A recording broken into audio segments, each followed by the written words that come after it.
Combinación Clave presenta El Mostrador en la Clave. La actualidad desde distintos puntos de vista. Un espacio para la discusión bien informada. El Mostrador en la Clave. Con el equipo de El Mostrador. Estamos ya con Marcela Jiménez y Mirko Macari en El Mostrador en la Clave. ¿Qué tal, chicos? Buenos días, don Fernando. Te noto, Fernando, contento, así iluminado, con un tono verde primaveral de suéter, muy bonito. Eso es porque traje no se me olvidó traer mi té verde y ya estoy tomando mi té verde. Así que no tiene golf a la tarde. No. Es como chaleco de golfista, ¿sí? No, para nada. Aunque tuviera, tomaría té verde también todo el día. Así que no. Miren, esta mesa entre los golfistas y los poetas, estoy rodeada. Sí, Mira, el lado de Macari. Yo ya cuando vi que en la demanda de Mauricio Pinilla a la Universidad de Chile se cita a Shakespeare. No sé, eso fue. No te creo. Se ha pegado un salto, pero gigantesco. Estamos subiendo el nivel. Está jugando el nivel. Bien. No, perdón, pero si no es lo preciso, me van a retar después en la casa. Pero él no hace referencia, el abogado hace referencia a otra causa donde en esa causa se citaba a Shakespeare. No es que de mutuo propio Pinilla haya dicho... No, pero la demanda, sí. Si yo lo cito la demanda, el abogado en la demanda cita a Shakespeare para hacer un punto respecto de la honra. De la honra. Sí, en una cita, que además muy buena la cita de Shakespeare. Esa teleserie... ¿Cuál es? ¿Te acuerdas? No, te la puedo buscar, okay. Pero una cita creo que es que del Rey Lear, la obra, pero es ahí puesta muy a preciso del impacto que se tiene respecto de la honra en la persona. Y Shakespeare. Ya, Macari, tienes que ponerte a la altura de Pinilla, ya te está ganando Pinilla. No, pero Pinilla me gana. Pinilla me gana lejos en todo. Oye, a propósito de Shakespeare, ayer salió a la palestra, ¿no? La noticia, un personaje súper hamletiano, que es Michelle Bachelet, ¿no? El ser o no ser. La dubitativa. Be or not to be. Claro, la dubitativa Michelle Bachelet se nos va a decomisionar a Naciones Unidas. Y yo creo que esa naturaleza hamletiana, ¿no? De Bachelet va a ser muy retratadora de la gestión. Yo creo que ella tiene alma de ese funcionario que pone paños fríos, de que va a dudar mucho antes de tomar una decisión. Esta es su naturaleza en la política interna, lo vimos acá. Es un tipo de liderazgo que tiene que ver más que nada con carisma y empatía que con ser una persona con decisiones absolutas, que empuja convicciones. Algunos me podrán rebatir, pero ¿cómo? Y la reforma, yo creo que ese es un clima que se creó, pero yo creo que le queda como anillo al dedo este cargo para eso, porque es un cargo de burócrata. Finalmente los derechos humanos son otros los que son activistas de derechos humanos, los de los organismos internacionales, Amnistía Internacional, y Bachelet tiene un personaje que tiende a evitar la confrontación. Ahora, quería hacer el punto de decir que me parece que es una noticia política importante, no por el consabido discurso, qué bueno que un chileno llegue a las Naciones Unidas, es un honor para todos los chilenos, etcétera, sino porque hace que Piñera se tenga que tragar un tremendo sapo, que fue el discurso que tuvo contra el comportamiento de Bachelet en campaña. Dijo que Bachelet gobernaba para la élite de Naciones Unidas, como crítica, de manera muy fuerte. Fue una de las explicaciones que hablaba del conjunto de sentido del programa de reforma, y así se trascendió en los medios, fue la tesis que levantó la derecha, y ayer tuvieron que mandar felicitaciones y decir que era un honor para el país, lo que confirma que la política es maravillosa. Tienes que adorar un día lo que ayer quemabas, y va a hipersensibilizar los temas de derechos humanos en Chile. Yo creo que eso es muy positivo. A ver, Marcela Jiménez. Como digo, como parto siempre, varias cosas sobre este punto. Lo primero, sí, la subida al carro del gobierno fue así, de verdad fue... No quiero decir insólita, pero rozó con eso. O sea, primero fue evidente. Pero ¿cuál era la alternativa, Marcela? ¿Tú imaginas que pudiera haber dicho, oye, encuentro que es un desastre? Así como el gobierno mantiene el silencio, así como el gobierno mantiene el silencio sobre otras cosas, como por ejemplo, la moneda se quedó callada con la liberación de los 7 violadores de derechos humanos y no dijo nada, se podría haber quedado callada. Porque ese es tema propio. Entonces... este no es tema propio. Bueno, pero digo que es insólito, pero que además, o sea, ver a Piñera con declaraciones, el video de Ampuero, Hernán Larraín, ministro de Justicia, por Twitter, o sea, era muy evidente la orden que se le mandó a dar de salir a felicitarla, porque hay un tema de imagen país en el exterior, y Bachelet tiene una valoración en el exterior que no tiene acá. Afuera, ayer conversando con una fuente, de hecho, del bacheletismo, me decía que afuera tú pelas a Bachelet o la cuestionas y te va mal. O sea, aquí es grito y plata, pero afuera no. Bachelet afuera es muy bien valorada, considerada, respetada, admirada. Entonces, como dices, Mirko, efectivamente ella está pintada para este cargo en Naciones Unidas. Yo creo además que ella a partir de aquí va a retomar un punto que es de donde dejó su carrera, comillas, internacional cuando se vino a la campaña del 2013. Durante los 4 años que yo reporté a su gobierno, con varias fuentes muy cercanas a ella y de su entorno histórico y todo, siempre me decían lo mismo, así en los peores minutos, que claro, si ella no se hubiera venido, podría haber terminado secretaria general de Naciones Unidas, iba para allá.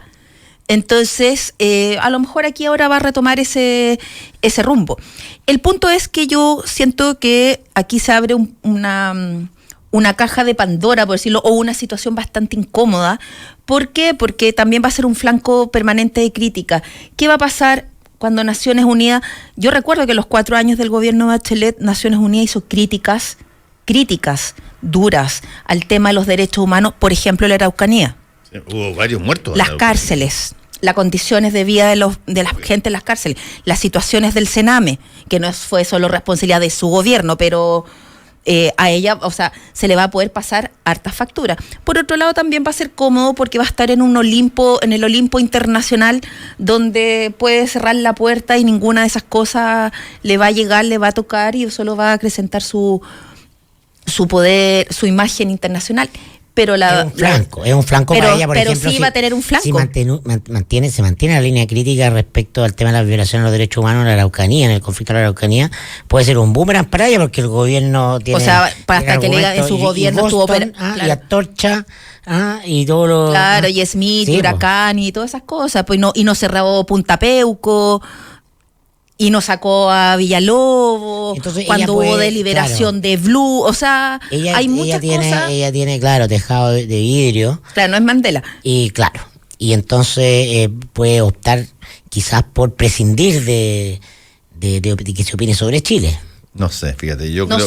Yo creo que le va a sacar brillo, pero no va a ser fácil. No, la discusión interna respecto de Michelle Bachelet, y en eso estoy de acuerdo con Marcela, la discusión interna respecto de Michelle Bachelet tiene que ver con cómo acá se ha visto sus gobiernos. Y eso es fruto de una discusión permanente, sobre todo después del segundo gobierno, y no va a cambiar porque esté donde esté. Eso no va a cambiar, no va a haber una suerte de amononamiento de las falencias que tuvo su gobierno o de las cosas que pudo haber hecho y que no hizo, por ejemplo, todo lo que tiene que ver con la situación en la Araucanía, el plan Antorcha, todo este tipo de cosas. Pero eso tiene que ver, es un impacto local, no es un impacto mundial. La Oficina de Derechos Humanos de Naciones Unidas es una cosa que va muchísimo más allá que este pinche país. Por supuesto. Y claro, nosotros como vivimos mirándonos el ombligo, como si todo lo que fuera chileno es lo único que importa, le asignamos a este nombramiento una situación, dependiendo de cuál sea tu línea ideológica, de algo súper positivo para el país o algo que es, qué sé yo, un asiento que calentar con un buen cheque. Pero en términos estrictos, Naciones Unidas tiene que recuperar, en términos de derechos humanos, un rol súper importante que no lo ha tenido. No importa quién haya estado a cargo de ese departamento. Tú hoy día, países, pero se sientan en las cosas de derechos humanos que Naciones Unidas dice. Quedan registradas, se hace discusión, pero se sientan porque no tiene forma de lograr que coercitivamente que se produzcan. Y por lo tanto... lo de Michelle Bachelet, yo creo que lejos de andar todo el día pensando a ver cómo puedo hacer algo en términos de derechos humanos que tenga que ver con Chile, va a ser al revés. Va a ser yo creo que sí. Que tenga que ver con el resto del mundo, no Chile. Tiene que ver con ella, su naturaleza. No va a usar el cargo para, lo haría un político, pasarle cuenta a Piñera, por ejemplo. Para nada. No tiene que ver con cómo es ella. Para nada. Y ese tipo de cosas, además, es tarea de los chilenos hacer. Cuando nos pasa, no hay que ir a buscar, oye, por favor, denos una manito para decir que tal cosa o tal cosa penca aquí en el país. Eso no va a ocurrir. Esa es una tarea que tienen que hacer los chilenos si es que consideran que dentro del país las cosas no son como debieran ser. No, por cierto, pero todo lo que Naciones Unidas diga sobre los derechos humanos en Chile va a tener mayor realce político dentro de Chile. A eso me refiero. Obvio. Ahora que estaba tienes toda la razón, porque con ese punto va a haber un juego político mucho más, porque el país vive esta pesadilla de Bachelet Piñera. En lo personal, para mí representa un ciclo. Mi amigo Cristóbal Velolio habla de el ciclo Caburga, porque los dos tienen casa en Caburga, ¿no? Y entonces no salimos de eso. Yo creo que de hecho, claro, frente a la actual situación económica, el gobierno actual le echa la culpa al gobierno anterior y vamos a ver. El día de la marmota. Vivimos, claro, estamos congelados en eso, ¿no? Realza ese conflicto la presencia de Bachelet en este cargo. Pero yo, que igual que tú, yo por eso partí diciendo, es un cargo burocrático. La naturaleza de las Naciones Unidas son una institución que no encuentra su lugar porque fue concebida para otro diseño geopolítico global después de la Segunda Guerra Mundial, y para este mundo multipolar nosotros tenemos una obsesión de creer de que todo lo que los chilenos hacen tiene que ver con Chile, y incluso cuando están, mira, podríamos tener un chileno astronauta que parte a Marte y todo el mundo estaría esperando en qué momento gira la nave y aterriza en el desierto de Atacama. En nuestro provincialismo. Esa frase, patológico. en todos lados soy un chileno, y siempre que pasa cualquier cosa y salen todos los canales a buscar todos cuál los es el chileno. Claro, el chileno que se murió entre los 500 que se murieron, no sé dónde, había un chileno. Y ahí están toda la mañana en el matinal. Exactamente. Sí, estoy de acuerdo. Sí. Hay cosas bastante más grandes. Y ahora, que digamos sí una cosa, que va a haber gente que va a intentar, o ya intenta alguna de ellas, decir que este puede ser el revival de la secuencia de afírmate, aumenta tu fuerza, hazte, qué sé yo, poderosa afuera y inténtalo por tercera vez, que va a haber gente que eso lo piense, y Francisco que hay, Vidal, por supuesto. claro. Hay gente, sí, no es que seguro, va a haber, sí. hay gente, lo hemos conversado un par de veces acá, y sobre todo en el entorno. Nosotros en marzo en el Mostrador sacamos una nota, abril, que hablaba, que decía que Bachelet sin agua en la piscina en la nueva mayoría, que todo el despliegue la presenta en realidad en los partidos. Ella terminó con una relación bastante cortada, los partidos no quieren saber nada con ella en general, más allá de las declaraciones públicas. Pero también se hablaba en esa nota, se hablaba de que había un entorno que es el mismo que la encastilló en La Moneda, me refiero a Pedro Güell, Analía y un par más, que viven de administrar esta expectativa. Sin esta expectativa en el ambiente de una posible revival, ellos no tienen ningún espacio en el escenario político. No son personajes, Analía no es un personaje relevante en el PS. Su único espacio de influencia político y de poder, y en los medios, es administrando esta expectativa de que a lo mejor sí está incógnita, hay que darle todo a lo que hace el misterio y darle una posibilidad y todo. Pero eso es lo que revela, Marcela, independientemente de las personas que pueden estar detrás. ¿Sí?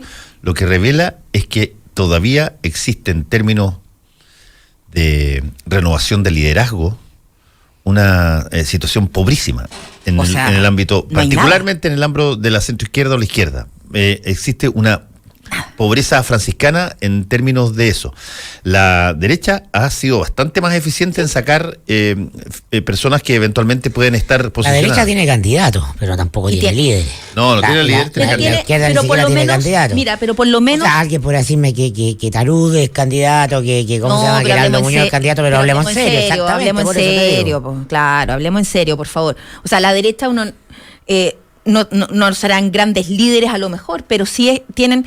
No una, tienen varias opciones y de hecho el debate del perfilamiento de esas opciones además está generando situaciones o está llevando los debates del país y de la sociedad a ciertos extremos, como por ejemplo, yo siempre lo planteo, pero es la irrupción de José Antonio Kast.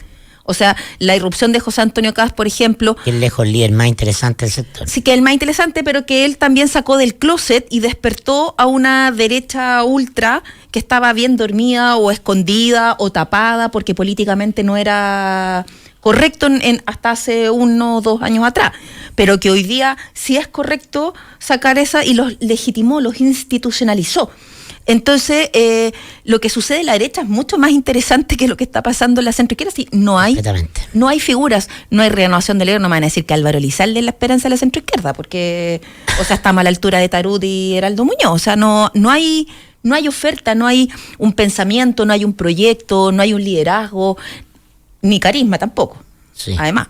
Sí, mira, normalmente en términos de los liderazgos, uno es como el cuento del huevo y la gallina. ¿Qué nace primero? Algo algo que hay que decir, y tú encuentras a alguien que calza aquello que tiene que decir con la persona que lo dice, o hay alguien, una persona que encarna algún tipo de cosa independientemente de lo que tenga que decir, como Lula. ¿Cachai? Lula tiene o Mandela en su momento, tenía un track record tan brutal en términos de la apreciación que tiene, que puede estar preso, puede tener una serie de cosas, pero si mañana se hicieran elecciones, Lula gana por paliza. Porque hay independientemente de lo que tenga que decir. Pero en Chile, ese factor de carisma, de liderazgo, qué sé yo, medio santón, medio de el gurú que viene a, qué sé yo, ser el reparador de una situación, no importa si está en el centro, a la izquierda o a la derecha, ese personaje no existe. Tú hoy día necesitas armar un tablado sobre la base de lo cual aparezca alguien. Sí, déjame pasar mi aviso, sí. Porque esto que uno podría mirarlo como parte del vaso vacío, yo lo mío como parte del vaso lleno, porque me lo explico a partir de un momento histórico en que la política formal como la conocemos está desprovista de sentido. Desde ahí no emanan los liderazgos, y si hay liderazgo en la sociedad, hay muchos que están emergiendo desde otros lugares. No estaría la iglesia donde está si no hubiera habido un Juan Carlos Cruz, un James Hamilton, un Murillo. Esos son líderes, fíjate que son estas 4 personas las que ponen en jaque a una institución milenaria, no digo centenaria, ¿no? y a la jerarquía y a la curia, y vamos a ver muy probablemente que Sati no solo salga por la puerta de atrás de la historia, sino que quizás salga a patá. Entonces, porque ahora está discutiéndose el proyecto para quitarle la nacionalidad por gracia. No por tenía. Nada contrató al abogado de Luxic. Sí, entonces yo. SQM. Claro, a Rivera. A Rivera, a Hugo Rivera. Pero claro, pero son en la fuerza de ciertos personajes que emergen desde lugares no convencionales, ¿no? Los que están moviendo la sociedad. No, lo de la iglesia no tiene que ver con investigación de los medios, con actuación de los tribunales, que son lugares institucionales formales, tradicionales. Tiene que ver con decisión de actores nuevos, emergentes. Y ahí hay una cosa interesante. Y no digo con esto que de ahí deberían venir candidaturas. No creo. Creo que la cosa se está moviendo desde afuera. Y creo que en nuestro ámbito hay otra gente que está haciendo muchas cosas muy interesantes para no dejar la sensación, a partir de la imagen de la media agua, que está todo perdido, que yo soy un pesimista. Quiero reafirmar que soy profundamente optimista porque están pasando cosas muy interesantes. Una cosa que pasó ayer, dicho sea, podríamos conversarla también un poquitito, fue la frustración del proyecto de ley de aborto libre en Argentina. Sí. Yo me quedé hasta tarde en la noche, pero reconozco que... Como siempre. No, pero bueno, obligadamente llego a mi casa hasta 20 para las 2. Llego a mi casa tarde, después de última mirada, y dije, ya voy a ver si es que ya se pispaba que la cosa venía mal cuando se intentó modificar el proyecto de ley a la rápida, para que fuera despenalización nomás y no fuera derecho libre, qué sé yo, gratuito, en fin. Y tú ya percibías que las cosas, y yo quería ver el discurso de la Cristina Fernández de Kirchner, porque había una suerte de morbo sobre qué podía decir alguien que además está metida dentro de los papeles y de las cartas estas, pero no pudo. Así que me encontré en la mañana nomás con 7 votos. Claro, 7 votos que hicieron que no trascendiera esto. Y yo creo, fíjate, puedo estar equivocado, pero yo creo que debiera hacerse un análisis. Voy a usar aquí conceptos técnicos si tú quieres, pero que Mirko los usa mucho en este programa. Debe ser un análisis de los mensajes públicos que se hicieron asociados a lo que estaba en juego. Yo creo que ahí hay situaciones que no me extrañaría que se revisaran respecto de cómo caratular lo que se está pidiendo, de qué forma. Yo creo que el término de la soberanía, por ejemplo, es súper complejo de ponerlo de ese punto de vista. Y soberanía sobre el cuerpo. Exacto. Y yo creo que fue nunca creí que el concepto de soberanía fuera el concepto que debiera calzar acá. Como si es que tú tuvieras una suerte de propiedad privada o como una suerte de propiedad estatal, una cosa, esa analogía no es lo que yo creo que la gente siente. Esto es un derecho que puede ser reforzado en términos discursivos de una serie de maneras, y algunas son buenas y algunas son muy malas. Así es que no me extrañaría que aquí cambiara de pronto los frames que se están utilizando para a mí particularmente no me hace ni un ruido. El discutirlo como derecho, dices tú.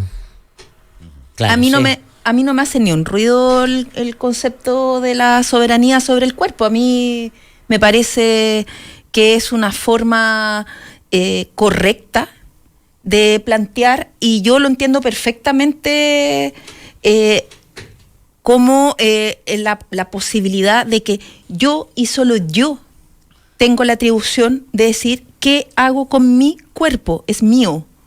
No le pertenece ni al Estado, ni a la sociedad, ni a la iglesia, ni a mi pareja, ni a ninguna concepción ideológica, nada, es mío.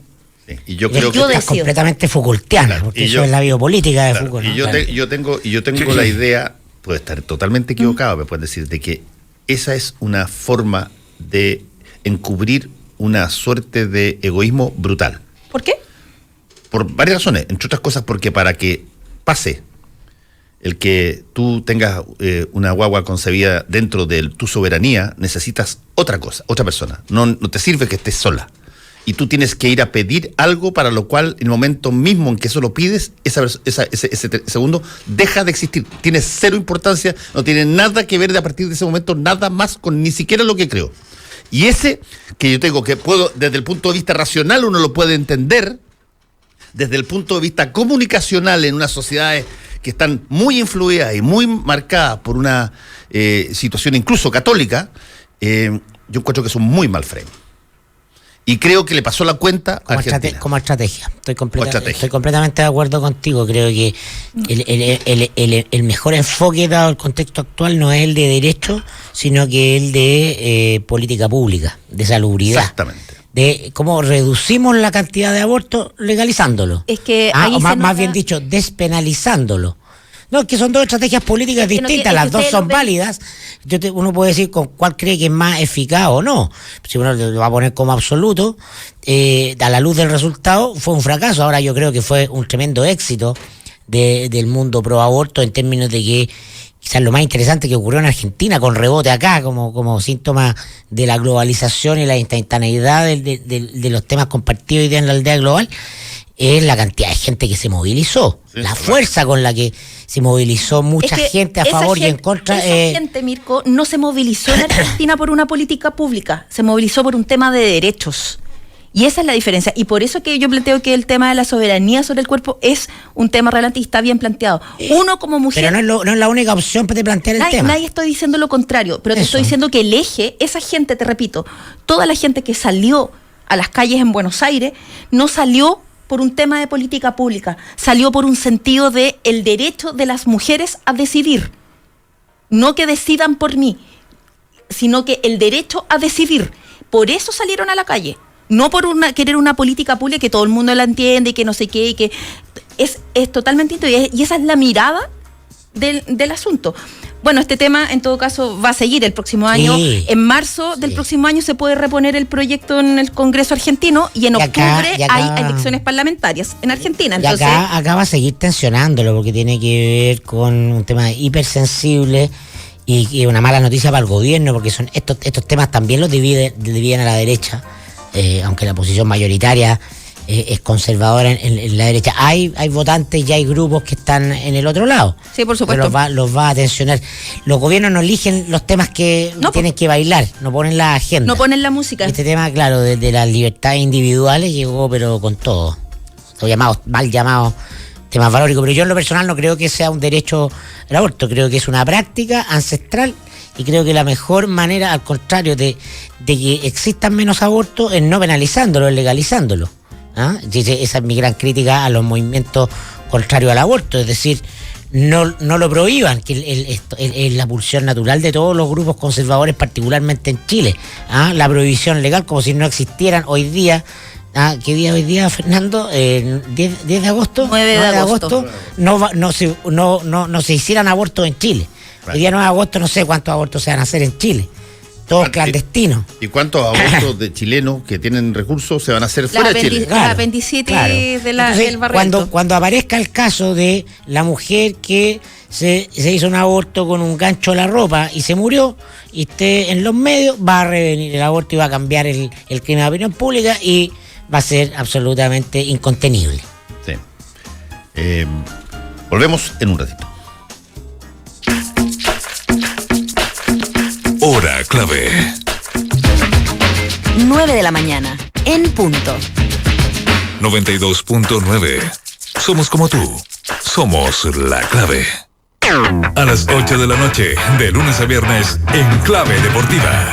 Nos tomamos con humor la actualidad del deporte. Usted está en Luque.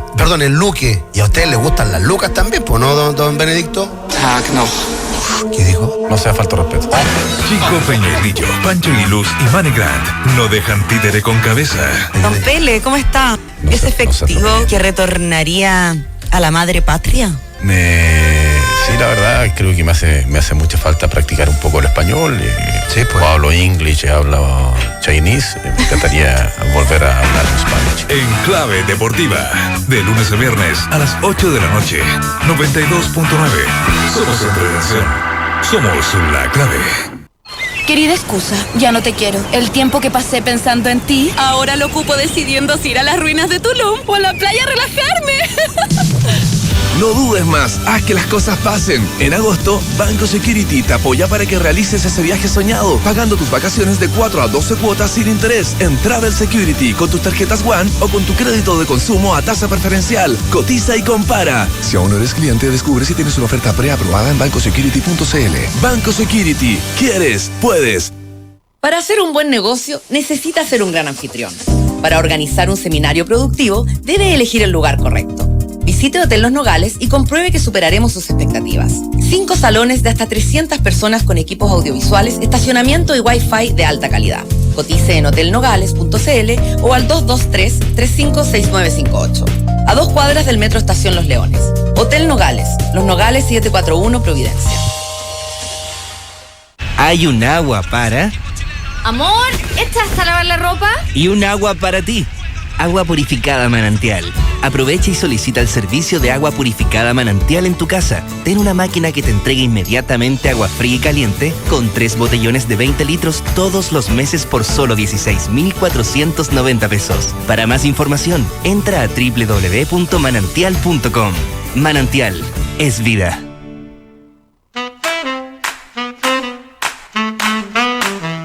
Los que sabemos de café, conocemos el secreto. Hace más de 75 años que en Cabrales buscamos en las plantaciones los mejores granos para darte el mejor café como a vos te gusta. Tostado por manos expertas, de exquisito aroma y sabor y en todas las variedades. Cabrales es ideal para disfrutar en todo momento y lugar. Cabrales significa buen café. Encuéntranos en los mejores hoteles, restaurantes, cafeterías y supermercados del país. Pedí una demostración en cafecabrales.cl y descubrí por qué somos el café número 1 de la Argentina. Cabrales, dedicados al café.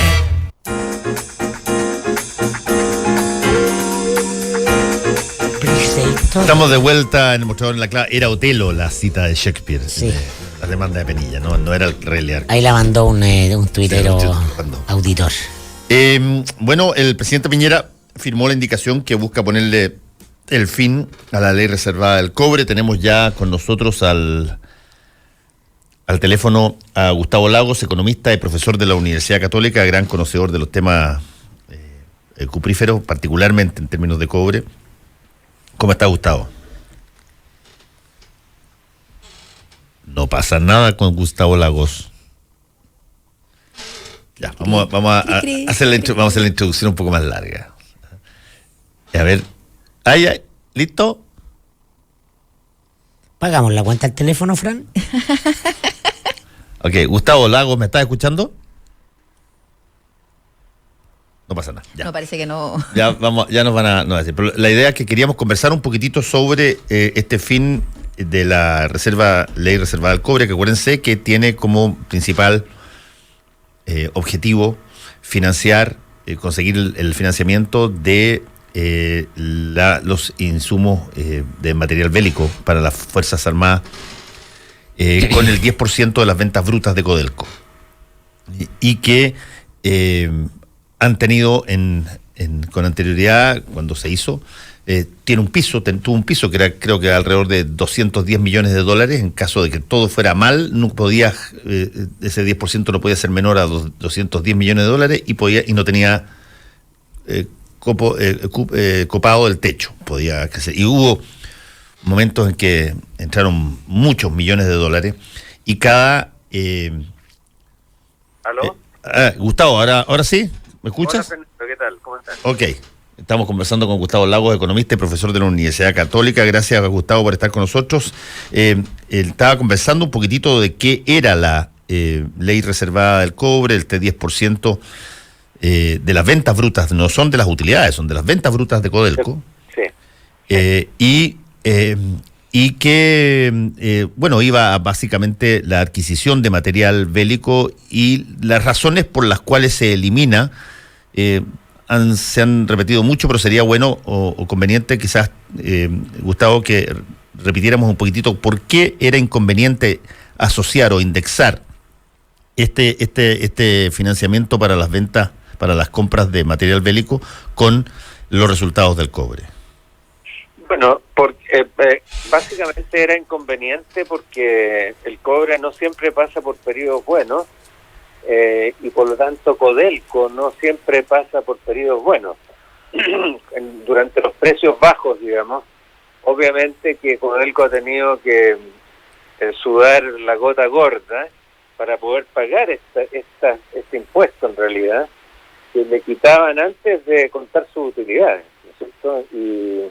Y eso durante la crisis asiática, en fin, y ahora último en el año 2015, que estuvo muy bajo el precio, fue muy pesado para Codelco tener esta carga adicional. Ahora, esta ley viene de hace mucho tiempo, viene desde los años 50, y fue reformulada después por el gobierno militar, ¿no es cierto? Y estuvimos 25 años, 28 años discutiendo esto para derogarla y darle un financiamiento adecuado a las Fuerzas Armadas que no dependiera del precio del cobre. Recién hoy parece que eso se va a convertir en realidad. Sí, entiendo que lo que se va a hacer es generar un presupuesto plurianual de 4 años y además se va a aprovechar, porque así lo planteó el ministro de Defensa, se va a aprovechar para corregir una serie de otras cosas. Por ejemplo, una de las cosas bien interesantes es que haya habido durante mucho tiempo plata disponible para comprar material bélico no significa de que las ramas de las Fuerzas Armadas se coordinan para que ese material bélico converse entre ellos, digamos. Claro, por supuesto. Y otro problema que había era que había mucho dinero apostado sin trabajarlo financieramente. Entonces, eso era negativo para el país, ¿cierto? Y había mucha plata, hay mucha plata apostada, y hay más de 5.000 millones de dólares, ¿no es cierto?, en el Banco Central, y una parte de eso va a ser usado para para los dos fondos que se crean, ¿no es cierto? Para explicarle a las personas que escuchan, aquí hay dos fondos que se crean. Uno es el Fondo Plurianual de Capacidades Estratégicas, ¿no es cierto? Y otro es el Fondo de Contingencia Estratégica. Y ambos fondos van a sacar recursos iniciales de lo que estaba posado en el Banco Central, ¿no es cierto?, que no se había gastado. Pero adicionalmente, ¿no es cierto?, Codelco va a seguir pagando el 10% de las ventas durante 8 años.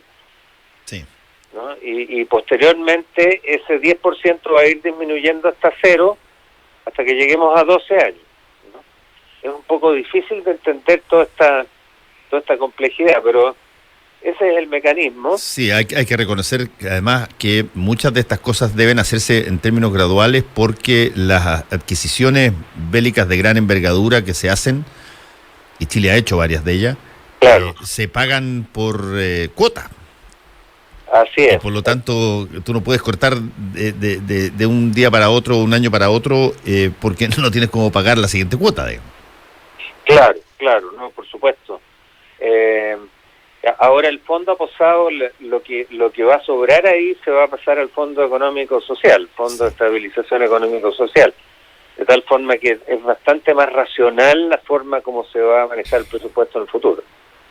Hay ahí también, Gustavo, entiendo, una mención, particularmente en el proyecto de abrir la situación de compras y de adquisiciones militares a la transparencia del Congreso, que es una cosa que tampoco estaba.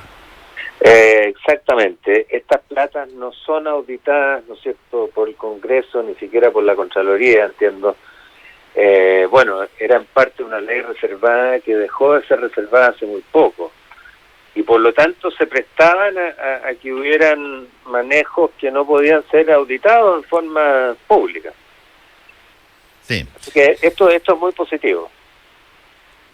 Ahora, la otra cosa que yo creo que es interesante, sí, que es interesante es que también se ha hecho conjuntamente con este cambio en la ley reservada del cobre, sí, que dicho que voy a agregar una cosa. Durante mucho tiempo personas del mundo militar justificaron la ley reservada del cobre señalando que era un freno, un bloqueo para la eventual privatización de Codelco. Nadie iba a querer comprar Codelco. Acuérdate que cada vez que había recesión salían columnistas en los diarios diciendo de que por qué no se vendía una parte de Codelco para generar algún tipo de inversión y tener la posibilidad de contar con un socio con espaldas muy grandes en caso de que hubiese problema. Y mucha gente del mundo militar decía, aquí hay un freno a que pueda intentar de pronto en medio de una recesión o algo así, la idea de privatizar parte de Codelco, porque nadie va a querer comprar una empresa que tiene este impuesto gigantesco del 10% de las ventas brutas pasándosela al Estado. Claro. Bueno, pero eso va a seguir así por 8 años más, por lo menos, ¿no es cierto?, porque se lo va a pasar al fisco. Y eso no es muy bueno para Codelco. Será bueno para el fisco, pero no es tan bueno para Codelco. No son tan buenas noticias para Codelco, porque paralelo a eso no hay un financiamiento plurianual de Codelco, sino que se va haciendo todos los años y eso imprime cierta incertidumbre sobre el futuro del financiamiento de estos nuevos proyectos, en fin. Entonces eso es negativo.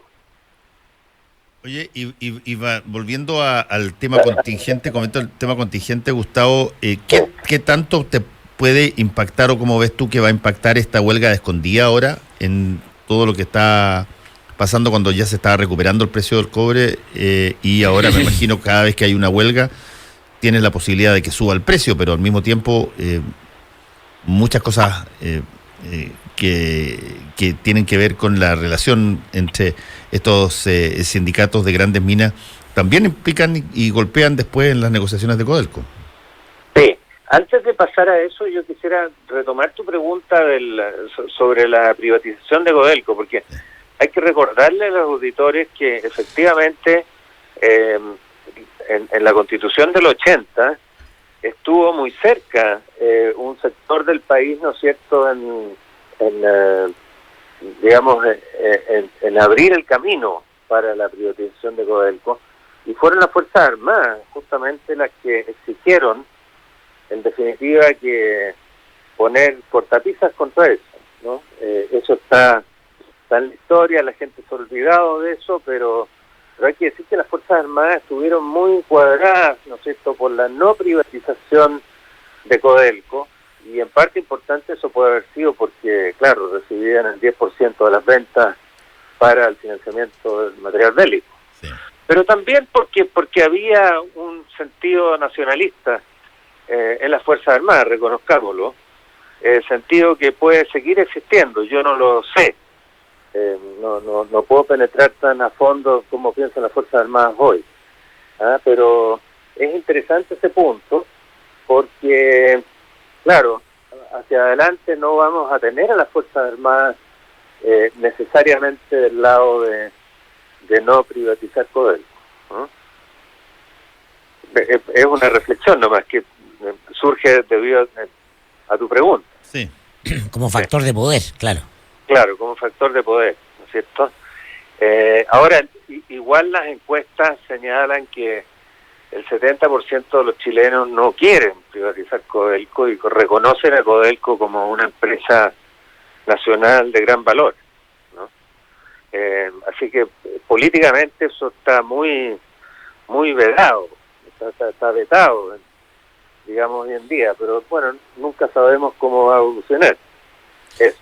¿Y cómo ves tú ahora los avatares que puedan suceder con respecto a esta negociación de escondida que cada vez que ocurre, bueno, se generan una serie de efectos multiplicadores en torno a eso?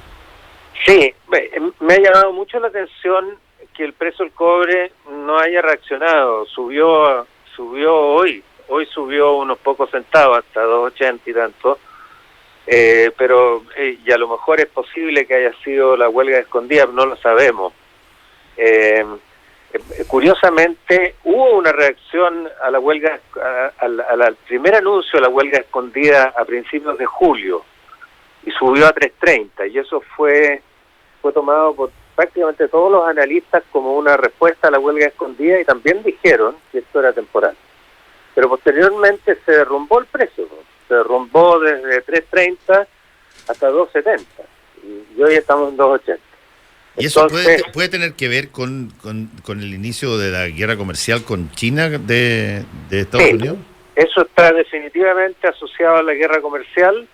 No, el derrumbe del precio del cobre no obedece a los fundamentals, o sea, no obedece a la oferta y la demanda. Los inventarios no han estado aumentando, y por lo tanto, digamos, no hay ninguna otra justificación que pueda explicar esta caída gigante, ¿no es cierto?, de 60 centavos de dólar por libra, que ha tenido el cobre, que lo tuvo en menos de un mes, y se ha mantenido ahora. Yo sospecho que se ha mantenido por dos motivos. Primero, porque no sabemos a dónde va a ir la guerra comercial, y eso ya es una teorización mucho más larga, y segundo, porque el costo de producción de algunas empresas ya está llegando, digamos, o sea, es mayor que 2.70, y por lo tanto el precio no podría seguir bajando demasiado más sin afectar a todo el mercado, ¿no?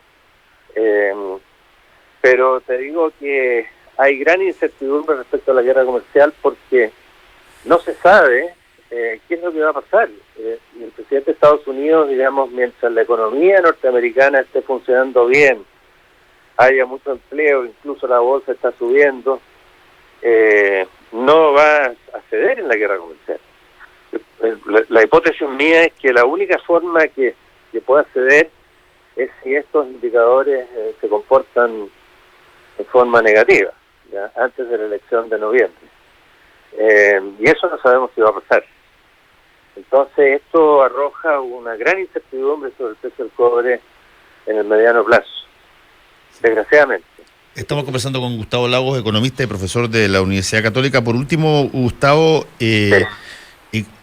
la situación misma de Codelco, que está con un proyecto gigantesco de transformarse en mina subterránea y no rojo abierto como ahora, ¿qué tanto eso puede ser un factor determinante en el precio del cobre en el futuro? No, yo creo que no influye en el precio del cobre. Es decir, el éxito de Chuquicamata subterráneo es un éxito muy importante en Chile, y yo creo que también va a tener repercusión a nivel mundial en términos de imagen, imagen de la empresa. Yo espero que sea totalmente exitoso, pero no vamos a saber si es totalmente exitoso hasta que empiece a funcionar en un poco menos de un año más, ¿no es cierto? Todos los indicios son que sí va a funcionar. Yo espero que sea así, digamos. Pero yo esperaría un impacto nacional mucho más importante que internacional, en términos de la inauguración de esa nueva mina, porque realmente tiene aparejada una serie de tecnologías y diseños que son inéditos a nivel mundial. Yo lo he calificado como el logro tecnológico más importante que ha tenido Chile, si es que se concreta exitosamente. Ahora, convengamos que sigue siendo eso para sacar cobre bruto, digamos. No está asociado a que se le vaya a introducir particularmente valores agregados específicos. Bueno, todo el cobre que se produce en Chuquicamata, digamos, se vende, llega hasta cato, se procesa hasta cato y se vende como cato, ¿no? Más allá no. ¿Y va a ser así también con la subterránea? Va a ser así con la subterránea, sí, va a ser igual. Sí. Gustavo Lagos, muchas gracias por haber estado en combinación clave y establecer este contacto. Que te vaya muy bien. Ok, Fernando. Chao. Muchas gracias, Mirko, Marcela. Chao, días, Gustavo, chao. que estés muy bien. Ustedes muy atentos, pero no... Es que tú eres el hombre de la minería, capo. Sí, pues pastelero a tus pasteles. Bueno, Yo- está bien, pero... Respetuoso a la jerarquía y la sapiencia, sí. Entonces hablemos del Padrino. Hablando del Padrino, ya que pusiste el tema del Padrino, yo quería comentar algo, quería comentar los dos temas que llevamos hoy día en el diario. Y les quiero contar que llevamos de nuevo más artículos sobre lo que hemos denominado estos SQM Papers, y en el fondo que tiene que ver con el desfile que va a haber en tribunal en un par de meses más cuando empiece el juicio oral por el caso SQM.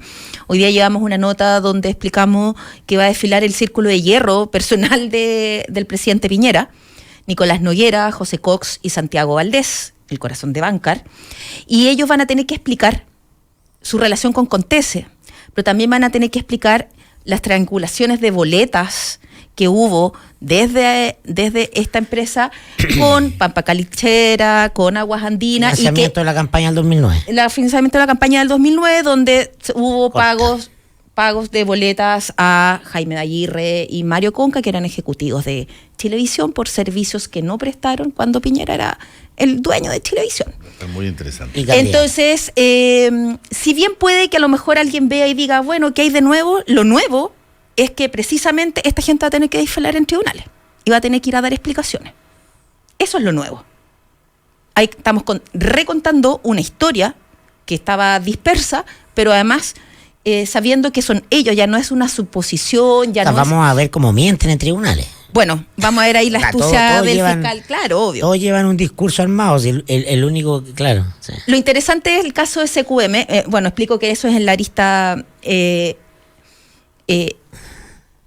explico que en la arista royalty, porque tiene varias aristas el caso, en la arista royalty le toca al lo que hemos llamado en el mostrador durante muchos años al Partido del Orden. Esto salpica, y eso es lo interesante, SQM, salpica transversalmente a todo. No es que aquí la centroizquierda se pueda sentar a comer cabrita. No. Están transpirando frío exactamente igual que la derecha. De hecho, la segunda nota que llevamos en el diario habla de la cocina de Saldívar.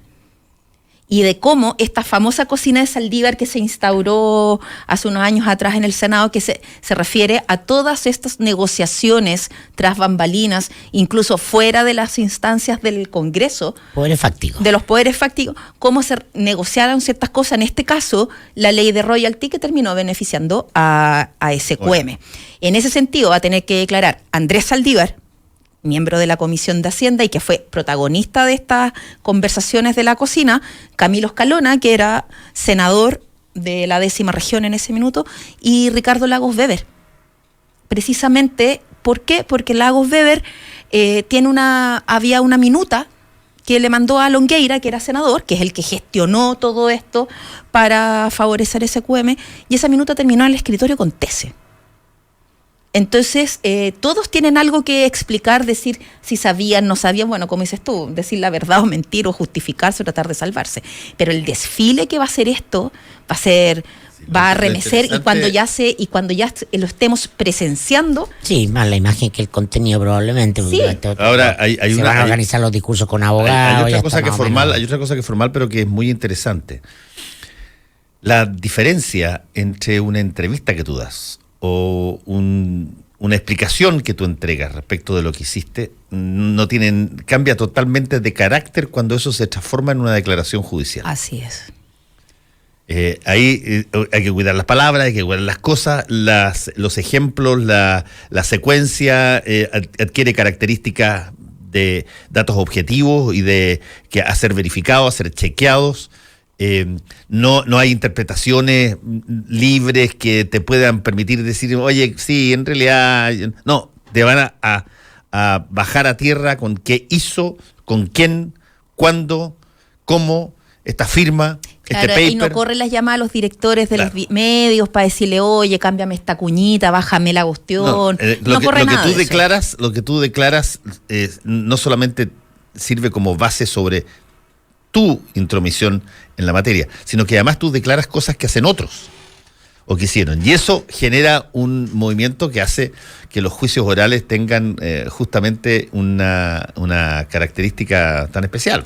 Bueno, en el caso del Círculo de Hierro de Piñera es así. Por ejemplo, Noguera tiene que declarar precisamente sobre el papel, el desempeño de José Cox y de Santiago Valdés, y cada uno sobre el papel del otro, para precisamente contrarrestar y determinar qué rol cumplió cada uno en esta triangulación. Y es obvio de que caras. en montones de casos, y eso nadie que nos está escuchando lo ignora, se ponen de acuerdo los abogados de determinadas partes, pero tú te pones de acuerdo hasta un momento dado porque siempre hay cuñas y hay bueno, es que ahí vas a ver, ahí vas a ver la voluntad de pesquisar la verdad por parte de la fiscalía o no. Bien.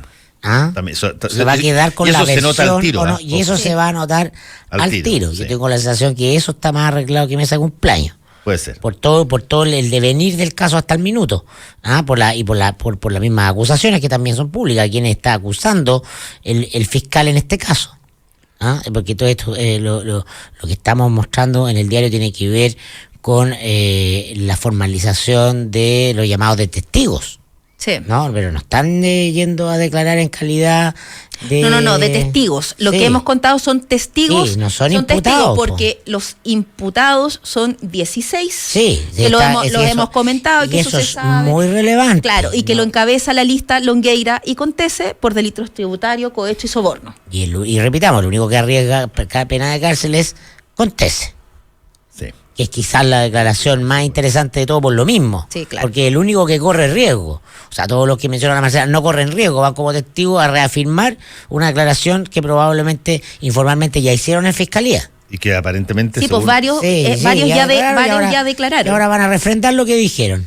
Sí. Esos juicios de divorcio. Sí, aunque... A la antigua, chilenos. Convengamos que Contese parece... La nulidad. Contese parece que estuvo cambiando opinión de repente, de ser el sacrificado...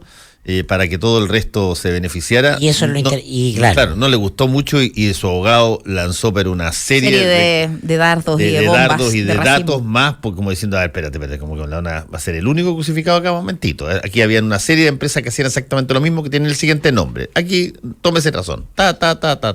Yo creo que Longueira no la va a sacar tan barata. Yo creo que Longueira también está... Pero no arriesga... No sé, yo creo... Cárcel, sí. Yo no sé. Sí, o sea, perdón, pero Longueira, insisto, en la nómina de los imputados, todos están por delitos tributarios, pero Contese y Longueira, además por soborno y cohecho, son los dos únicos en la lista. Pero tienen la famosa papeles limpios, es decir, que no tienen intachable conducta anterior, lo que reduce inmediatamente las posibilidades efectivas de... Sí, a ver, Claro, pero el cohecho, pero te lo pongo de la siguiente forma. Según la fiscalía ha sido súper difícil de probar. Sí, en Penta, ¿no? Porque va a salir ahora diciendo que el cohecho es difícil de probar porque exige de alguna manera que haya una contraprestación a lo que tú hiciste en una forma en que se asocie el dinero que recibiste con la decisión o lo que tú hiciste desde el ámbito público para favorecer a esa particular sociedad o empresa que te dio Hemos dinero. comprobado en el caso SQM con Longueira, que es lo que se pudo demostrar en Pero Penta. en todo caso, convengamos una cosa. Aquí, si hay sentencia, tú vas a tener un golpe, sentencia condonatoria, digo. ¿Ah? Que eventualmente puedes ser, qué sé yo, rebajada en una serie de grados y una serie de cosas, pero ellos los acusados están yendo a tratar de conseguir que no haya sentencia condenatoria. Que no quieren ver manchada su sitio en la historia con esto. Su famosa irreprochable conducta anterior, que tú la puedes invocar solamente una vez. Sí, pero hay imágenes que valen más que 1000 palabras. Y yo quiero decir que independiente de cómo haya salido y los arreglos que hizo, la imagen, por ejemplo, voy a poner un solo ejemplo, la imagen de Jovino Novoa sentado en tribunales, sentado en el juicio, imputado, cuestionado, abajo, en vivo y en directo, y se decía cuando tuvo que asumir la responsabilidad para poder llegar a este acuerdo del juicio abreviado. Esa imagen es muy poderosa y nunca más se ha podido... Cuando el fiscal era Carlos Gajardo. Claro, no se pudo reponer de eso. O sea, Jovino Novoa quedó con un timbre, por ejemplo, que nunca más por algo podrá tener poder en la sombra, lo que quieran. A lo mejor eso porque es un político de primera línea. Claro, porque es fundador de la UDI, porque es uno de los cerebros de la UDI, pero en la primera fila ya está fuera. Longueira también está jubilado ya de la política. Sí. A eso voy yo de lo importante de la jubilado la política, sí. Hacer esto. Vamos a ver. Vamos a ver qué pasa. Atentamente. Gracias, recomiendo Marcela. Las notas. Gracias, Marcela, y gracias, Mirko. Estoy bien, Fernando. Actualidad con ojo crítico, información desde distintos puntos de vista y discusión bien informada. Fue El Mostrador en la Clave, con el equipo de El Mostrador y Combinación Clave.